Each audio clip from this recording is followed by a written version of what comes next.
Okay, this is a 2017 Honda CR-V. We added the shock sensor to the factory alarm.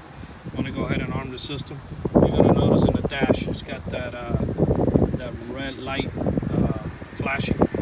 Once that light slows down, and then the alarm is already armed and ready for you. That delay is not us, that's the factory delay. Once the factory alarm is armed, with the shock sensor add-on, if somebody tries to bust out the keyhole or break the windows or try to take the rims and tires, it will fire off the alarm system.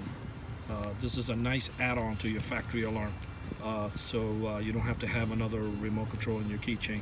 Cars that have these type of remote controls, we like to do the shock sensor add-on because it kind of defeats the whole purpose of the keyless to go if you have to have another remote control in your keychain. I'm going to go ahead and illustrate it.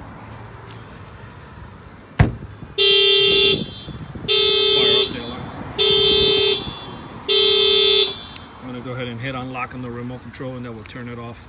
Everything is incorporated with the factory alarm. This nice add-on was installed here in Miami, Florida by Auto Alarm Specialists. Our number's at 305-298-4814. That's 305-298-4814. And yes, we do have free mobile service. Thank you for watching this video.